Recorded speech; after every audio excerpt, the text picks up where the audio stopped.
It's that time of year. Everybody's talking food. You and I through the entire commercial break, nothing but food. Thanksgiving is on everyone's mind, and they want to know, what's the weather going to be like? Do I need to put on a coat when I go out and to and fro grandmother's house, or are we going to get rain, or what's up? What do you see? Those are a lot of questions at 11:17 in the evening. You got 2 minutes. Go. All right, let's get to it right now, folks, on this Saturday evening here. Hey, it was not the best and brightest for our Saturday, but it wasn't bad. As Will said, people in this neighborhood were mowing the lawns earlier. We hit mid-40s today, another day below average. 49 is the average high temperature. 27 is what we began the morning here across Northeast Ohio, specifically in Cleveland. Here's what we settle overnight tonight. Not as cold, but still quite chilly out there as well, but mostly dry. Take a look at that. By the time we get to 8, 9 a.m., that's when our temperatures start to rise again, going back into the 40s. For the most part, again, much of the East Coast right now, including the Midwest, is dry right now because this area of high pressure performing relatively well for the eastern half of the country, at least east of the Mississippi.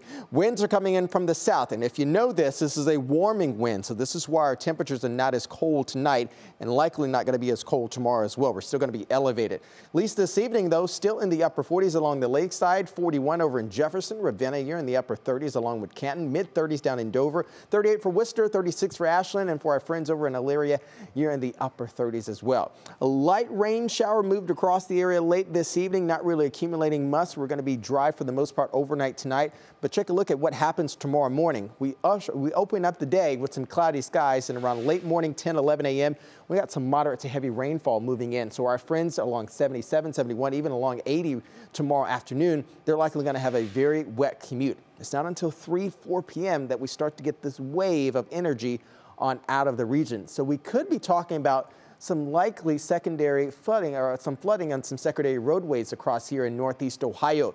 A little bit of drizzle continues through the late evening into the early overnight, and once that frontal boundary safely passes, we're going to have a breezy, strong northwest wind coming right in off of the lake. So we're going to be powering on the lake early Monday morning. Some light accumulations could be likely up in the snowbelt region, so we have sort of that snow rain mixing on in. Not as cold, though, starting out the day on Monday. I think we're still going to be a bit more on the chilly side, but temperatures are not going to be settling all too much. It's not until Monday night heading into early Tuesday that things really sort of bottom out. We're talking about mid to low 20s well inland, and likely hovering just below the freezing mark waking up on Tuesday morning. How much rainfall are we expecting come tomorrow? You can see there anywhere from 2, maybe 3/10 of an inch there, maybe even up to 4/10 of an inch well out towards the east. Now moving forward past that, high pressure moves in late in the day on Monday, heading into Tuesday and into Wednesday. So we're going to be dry heading into Thanksgiving holiday. It's not until late Wednesday heading into early Thursday that we start to see this guy and another wave of energy coming on in, another frontal boundary come on Thursday afternoon. So we're likely going to have some scattered rain showers. We've been below average for the most part this week. You can see in that 7-day outlook, we're likely going to stay below average. Wednesday, Thursday, light rain showers possible, Will. Not too bad, and the Browns game could be a little bit wet, but not too bad over there, Jason. I'll give you an A.